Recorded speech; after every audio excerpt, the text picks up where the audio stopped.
ಮತ್ತು ಜೆಡಿಎಸ್ ಮೈತ್ರಿಯಲ್ಲಿ ಬಿರುಕು ಮೂಡಿಬಿಟ್ಟಿದೆಯಾ? ಸ್ಥಳೀಯ ಸಂಸ್ಥೆ ಚುನಾವಣೆಗಳಿಗೆ ಜೆಡಿಎಸ್ ಮತ್ತು ಬಿಜೆಪಿ ಮೈತ್ರಿ ಕಷ್ಟ ಅಂತ ಹೇಳಲಾಗ್ತಾ ಇದೆ. ಈಗ MP ಎಲೆಕ್ಷನ್ಗೆ ಮೈತ್ರಿ ಮಾಡ್ಕೊಳ್ಳೋದು ಬೇರೆ, MLA ಎಲೆಕ್ಷನ್ಗೆ ಮೈತ್ರಿ ಮಾಡ್ಕೊಳ್ಳೋದು ಬೇರೆ. ಆದರೆ ಈ ಸ್ಥಳೀಯ ಸಂಸ್ಥೆಗಳು, ಅದು ಈ ಕಡೆ ಪಟ್ಟಣ ಪಂಚಾಯಿತಿ ಆಗಲಿ, ತಾಲೂಕು ಪಂಚಾಯಿತಿ ಆಗಲಿ, ಜಿಲ್ಲಾ ಪಂಚಾಯಿತಿ ಆಗಲಿ, ಇಂಥ ಚುನಾವಣೆಗಳಿಗೆ ಮೈತ್ರಿ ಕಷ್ಟ ಅಂತ ಹೇಳ್ತಾ ಇದ್ದಾರೆ. ಕಾರಣ ಅದಕ್ಕೆ ಬೇಕಾದಷ್ಟು ಇರ್ತವೆ. ನಿಮಗೆ ಯಾವುದೇ ಒಂದು ಊರಿನ ರಾಜಕೀಯ, ತಾಲೂಕಿನ ರಾಜಕೀಯ ತೆಗೆದುಕೊಂಡಾಗ ಅಲ್ಲಿ ಪಕ್ಷಗಳು, BJP ಅವರಾದರೆ, JDS ಅವರಾದರೆ, ಕಾಂಗ್ರೆಸ್ ಅವರಾದರೆ, ಪಕ್ಷಗಳ ಕಾರ್ಯಕರ್ತರ ನಡುವೆ ಬಹಳ ಕತ್ತಿ ಮರೆಸ್ಬಿಟ್ಟಿರ್ತಾರೆ ಅವರು. ತುಂಬ ಪೈಪೋಟಿ ಇರುತ್ತೆ, ಅಲ್ಲಿ ತುಂಬ ಜಗಳಗಳಿರ್ತವೆ, ಕೇಸ್ಗಳಾಗಿರ್ತವೆ, ಫೈಟ್ ಮಾಡ್ಕೊಂಬಿಟ್ಟಿರ್ತಾರೆ. ಇಲ್ಲ ನಾವು ಬಿಟ್ಕೊಡ್ಬಾರ್ದು ಹಾಗೆ ಹೀಗೆ ಅಂತ.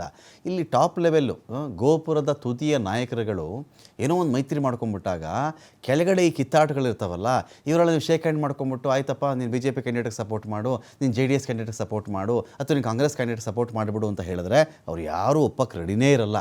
ಶತಾಯ. ಯಾಕಂದರೆ ಈ ಗೋಪುರದ ತುದಿಯ ನಾಯಕರುಗಳು ಸಮಯ ಬಂದಂತೆ ನಿರ್ಧಾರ ತಗೋತಾ ಇರ್ತಾರೆ. ಅವ್ರಿಗೆ ಅನುಕೂಲಕ್ಕೆ ನಾಯಕರುಗಳು ಯಾರಾಗಿದ್ದರೂ ಇದೇ ಮಾತೆ, ಅವ್ರಿಗೆ ಅವತ್ತಿಗವತ್ತು ಯಾವ್ದು ಅನುಕೂಲ ಇರುತ್ತೋ ಹಾಗೆ ಎಲ್ಲರೂ ಬಿಂಬಿಸುವಂತೆ, ನೋಡುವಂತೆ. ಏನೋ ಟಾಪ್ ಲೆವೆಲ್ ಲೀಡರ್ಸ್ ಎಲ್ಲ ಏನು ಕತ್ತಿ ಹಿಡ್ಕೊಂಡೇ ನಿಂತಿರ್ತಾರೆ, ಒಬ್ಬರು ಕಂಡ್ರೆ ಒಬ್ರಿಗೆ ಆಗಲ್ಲ, ಅವ್ರು ನೋಡಿದ್ರೇ ಆಗಲ್ಲ, ಈ ಥರ ಬಿಂಬಿಸ್ಕೊಂಡಿರ್ತಾರಲ್ಲ, ಅದೆಲ್ಲ ಸುಳ್ಳು. ಅವರೆಲ್ಲ ಟಾಪ್ ಲೆವೆಲ್ ಚೆನ್ನಾಗೇ ಇರ್ತಾರೆ.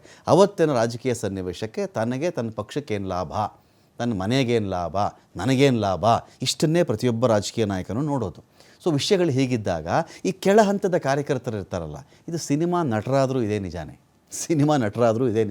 ಟಾಪ್ ಲೆವೆಲ್ ಆ ನಟ, ಈ ನಟ ಇವರೆಲ್ಲರೂ ಚೆನ್ನಾಗೇ ಇರ್ತಾರೆ. One R the other way. ಆ ನಟನ ಅಭಿಮಾನಿಗಳು ಅಂತ ಹೇಳ್ಕೊಳ್ತಾರಲ್ಲ, ಕಿತ್ತಾಟ ಇವ್ರ ಮಧ್ಯೆ ಇರುತ್ತೆ. ಏನಾದರೂ ಒಂದಾಗಲ್ಲ. ಇವರು ಅಷ್ಟು ಕಿತ್ತಾಡ್ಕೊಂಡ್ಬಿಟ್ಟಿರ್ತಾರೆ, ಅಷ್ಟು ಪರ ವಹಿಸ್ಕೊಂಡ್ಬಿಟ್ಟಿರ್ತಾರೆ, ಅಷ್ಟು ದ್ವೇಷ ಕಾರ್ಬಿಟ್ಟಿರ್ತಾರೆ.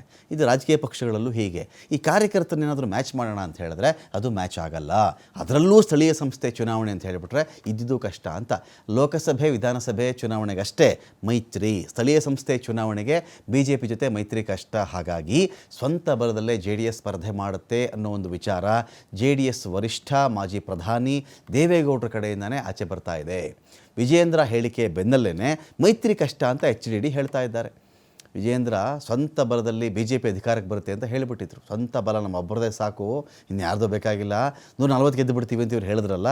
2028 ಅಥವಾ ಅದಕ್ಕಿಂತ ಮುಂಚೆ ಚುನಾವಣೆ ನಡೆದರೆ 140 ಸ್ಥಾನ ಗೆದ್ದುಬಿಟ್ಟು ಸರ್ಕಾರ ರಚನೆ ಮಾಡ್ತೀವಿ ಅಂತ ಇವ್ರು ಹೇಳಿದ್ರಲ್ಲ. ಈ ಹೇಳಿಕೆ ಬೆನ್ನಲ್ಲೇ ದೇವೇಗೌಡರು ಮಾತಿನ ಬಾಣವನ್ನು ಬಿಟ್ಟಿದ್ದಾರೆ ಇಲ್ಲಿ. ಏನಪ್ಪ ವಿಜಯೇಂದ್ರ, ನೀನು 140 ಗೆದ್ದುಬಿಟ್ರೆ ನಾವೆಲ್ಲ ಎಲ್ಲಿಗೆ ಹೋಗ್ಬೇಕಪ್ಪ? ಮೈತ್ರಿ ಇಲ್ಲದೆ ಗೆದ್ದುಬಿಡ್ತೇನಪ್ಪ ನೀನು? ಮೈತ್ರಿ ಇಲ್ಲದೆ MP ಎಲೆಕ್ಷನಲ್ಲಿ ನಿಮ್ಮ BJP ಇಷ್ಟೊಂದು ಸೀಟ್ ಬಂದುಬಿಡ್ತೇನಪ್ಪ? ಆಯಿತು, ನಮ್ಮ ಪಕ್ಷವನ್ನು ಕಡೆಗಣಿಸಿದ್ದಾರೆ. ನಮ್ಮ ಪಕ್ಷ, ನಾವು 140 ಗೆಲ್ಲಕ್ಕೆ ನಮಗೆ ತಾಕತ್ತು ಇಲ್ಲದೇ ಇರಬಹುದು, ಆದರೆ ಇನ್ನೊಬ್ಬರು 140 ಗೆಲ್ಲದೇ ಇರುವಂತೆ ಮಾಡುವಂಥ ತಾಕತ್ತಂತೂ ಒಂದು ಪ್ರಾದೇಶಿಕ ಪಕ್ಷಕ್ಕಿದೆ ಅಂತೇಳಿ ಹಲವಾರು ಬಾರಿ ಈ ಪಕ್ಷ ಸಂದೇಶವನ್ನು ಕೊಟ್ಟಿದೆ. ಹಾಗಾಗಿ ದೇವೇಗೌಡರು ಸ್ಥಳೀಯ ಸಂಸ್ಥೆ ಚುನಾವಣೆಗಳಲ್ಲಿ ಮೈತ್ರಿ ಕಷ್ಟ ಅಂದರೆ BJPಗೆ ಒಂದು ಮೆಸೇಜ್ ಕೊಡಬೇಕಲ್ಲ. ಅವರು ನೀವು 40 ಗೆದ್ದು ಬಿಡ್ತೀರಿ ಅಂತ ಹೇಳಿದ್ರೆ ಅಲ್ಲ, ಹಾಗೆಲ್ಲ ಒಪ್ಕೊಂಬಿಡೋಕ್ಕಾಗಲ್ಲ ನಾವು. ಸ್ಥಳೀಯ ಸಂಸ್ಥೆ ಒಂದು ಲಿಟ್ಮಸ್ ಟೆಸ್ಟ್ ಆಗಿಬಿಡಲಿ, ಇಲ್ಲೊಂದು ಪರೀಕ್ಷೆ ನಡೆದು ಬಿಡಲಿ, ಆವಾಗ ಗೊತ್ತಾಗುತ್ತೆ ನಿಮ್ಮ ಹಣೆ ಬರಹ ಅಂತೇಳಿ ದೇವೇಗೌಡರು ಇಂಡೈರೆಕ್ಟಾಗಿ ಒಂದು ಬಾಣವನ್ನು ಬಿಟ್ಟಿದ್ದಾರೆ.